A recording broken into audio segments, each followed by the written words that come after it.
Terima kasih pada Pak Moderator yang sudah memberikan kesempatan. Ini sangat menarik sekali. Di akhir tahun kita kayak refleksi untuk melihat bahwa Indonesia adalah negara literasi ya. Nama saya Trida Pulungan, saya analis kebijakan di Sekjen DPD RI.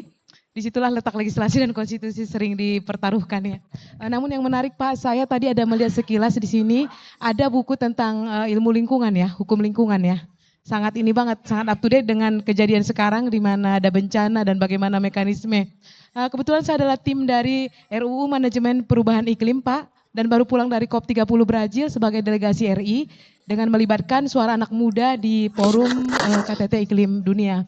Yang mau saya pertanyakan, Pak, dengan proses kami membuat satu undang-undang yang inisiatifnya dari DPD dan akan berkolaborasi dengan DPR, apa kira-kira yang harus kami tekankan dalam undang-undang tersebut? Apakah lebih banyak partisipasi publik dan FGD? Karena harus melibatkan banyak subsektor dan harus juga melibatkan banyak pentahelix gitu. Karena melihat Indonesia ini satu laboratorium yang sangat besar ya, negara kepulauan dengan berbagai macam permasalahan dan yang langsung ke grassroots orang banyak. Dan saya kebetulan dari Sumatera Utara ya Pak, di tengah-tengah itu kota Padang Sidimpuan, kami dikepung oleh daerah bencana dan Bapak tahu sendiri dinamikanya sangat tinggi dan disinilah dibutuhkan satu hukum atau undang-undang dan regulasi yang bisa kita laksanakan di lapangan dan semua jadi tahu, paham, lokal leader, dari gubernur, wali kota tahu apa yang dilakukan dan ada early warning system sehingga ke depan kita ini lebih tertata. Karena apalah gunanya jika hukum jadi panglima tapi tidak menyampaikan aspirasi dan mengangkat orang banyak. Terima kasih. Assalamualaikum warahmatullahi wabarakatuh. Ya, tadi undang-undang apa Bu? Undang-undang apa? Siapa? Kenapa? Undang-undang apa tadi yang sedang? Manajemen perubahan iklim, Pak. Oh, Yes, manajemen terima perubahan kasih, Pak. iklim. Baik, untuk sesi pertama dulu, silakan barangkali langsung direspon oleh Prof. Mahfud. Ya, silakan. Baik, saya ini ada rapat ini, Pak Tra juga kayaknya. Kalau kerja di Kompas itu ketat waktunya ya, dari jam sekian nih, jam sekian gitu, sama deadline-nya itu enggak boleh dilanggar. Baik, saya singkat saja. Bu, kalau bingung dengan pendapat dosen yang berbeda, itu menurut saya malah bagus, karena itu akan menjadi semangat untuk mencari alternatif. Jadi kan ilmu itu berkembang, saya begitu. Tesis, antitesis, hipotesis, kan gitu ya. Terus ini pertentangan terus dicari jalan tengah itu kalau semangat keilmuannya ada, bagus. Kalau misalnya pertentangan antara praktek yang korup dengan aturan yang seharusnya diterapkan itu kuncinya perjuangan, semangat berjuang, semangat memperbaiki. Diberitahu kepada Ananda, memang begitu hidup itu. Sejak dulu selalu ada pertentangan gitu. Bagus, jangan sampai putus asa. Sudah semangat belajar hukum, lalu pas semester 3 malas kalau dosennya pada enggak jelas dan macam-macam. Itu justru itu yang harus menjadi pemancing. Apakah MK membuka peluang ya untuk kritik? Iyalah, kita selama ini kritik.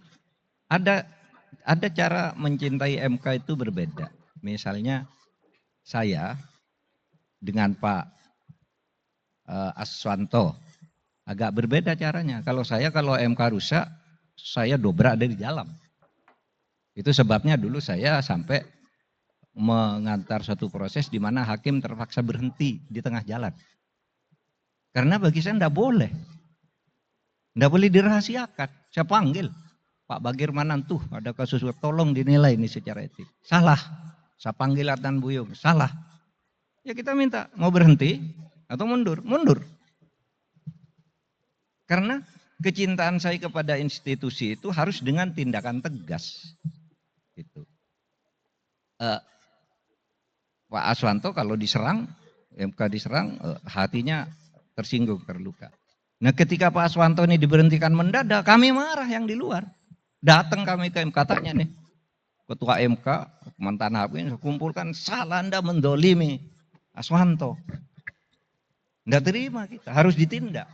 Meskipun kemudian yang membuat itu kan DPR, kita kan nggak bisa apa kepada DPR. Ya kan? Waktu itu saya Menko Polhukam loh waktu itu. Ketika saya bersama Pak Jimli, Pak Hamdan, hakim-hakim dari Jawa Timur diundang. Ini tidak benar MK ini sudah diintervensi. Terluka kita. ada teman kita seperti Pak Aswanto tiba-tiba diberhentikan. Saya telepon Pak Aswanto sedang ke Madura kalau tidak salah, saya sedang Madura Pak. Saya ini orang kampung, katanya saya tidak tahu salah saya apa, kata beliau ini. Tahu-tahu diberhentikan gitu. Nah, gitu. Oh, marah kita Pak. Kita kritik MK-nya dan terbuka. Cuma pada waktu itu kan kuncinya ada di DPR gitu. Nah, oleh sebab itu masuk hari Minggu, Sabtu itu bagus. Tetapi tidak boleh membuat keputusan-keputusan menyangkut prosedur kerja. Kan di dalam undang-undang disebut, yang dimaksud hari di dalam undang-undang ini adalah hari kerja. Bukan hari nama. Bukan hari urut. Tapi hari kerja. Artinya sampai Jumat. Nah, kalau Sabtu, Minggu, Jumat lalu manggil karyawan, lalu disuruh ngubah nomor perkara. Undangan yang sudah beredar bahwa besok Selasa akan pembacaan vonis dibatalkan karena perkaranya dicabut. Dicabutnya kapan? Dikatanya hari libur tapi diberi tanggal mundur. Bisa enggak? Enggak bisa. Kalau saya enggak bisa dibela kayak gitu. Nah, ini sebenarnya kalau kita mau menjaga MK. Tapi memang ada orang, kalau di dalam Islam itu ada tradisi mendobrak. Itu Sayyidina Umar tuh kalau ada apa-apa ngamuk. Tapi ada yang lembut. Udahlah gitu. Kayak Abu Bakar, Utsman itu. Ya udahlah sabar gini. Ya, ini Pak Aswanto nih yang Abu Bakar. Saya Umar nih. Beda-beda kan? Dan harus sama-sama ada. Harus sama-sama ada. Orang yang keras harus ada. Yang mengingatkan kelembutan harus ada seperti Pak Aswanto. Tapi saya tetap tidak terima sampai sekarang ketika Pak Aswanto dipecat tanpa alasan. Apalagi isunya hanya karena membuat putusan dissenting opinion terhadap apa yang merugikan yang tidak sama dengan pandangan DPR. Lalu di mana? Hanya karena DPR bertugas menyeleksi gitu lalu mau sesukanya. Kan tidak boleh dalam ketatanegaraan begitu. Nah, oleh sebab itu terakhir langsung closing ya. Yang terpenting itu adalah integritas moral. Integritas moral. Karena begini, kalau Anda membuat putusan apapun, mencari pasal untuk membenarkan itu pasti ada. Mau memecat Pak Aswanto, pasalnya dicari pasti ada. Mau menatakan dia tidak boleh dipecat, pasalnya dicari pasti ada. Itu integritas moral. Dan itu sekarang yang melanda MK. Tapi saya tadi berbisik ini. Alhamdulillah akhir-akhir ini MK beberapa bulan terakhir ini, sejak tanggal 22 Agustus itu udah mulai berani lah. Dengan segala kritik yang masuk tetap, saya bilang, saya menjadi bangga kembali. Ketika dulu sudah kehilangan kebanggaan sebagai ketua MK beberapa bulan, lalu saya bangga kembali.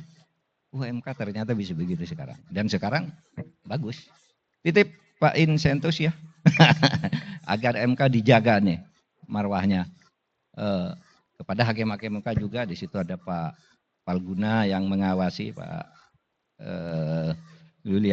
Prof. Yuliandri yang selalu berkomunikasi kami ini sebenarnya untuk diskusi ilmu dan perkembangan politik.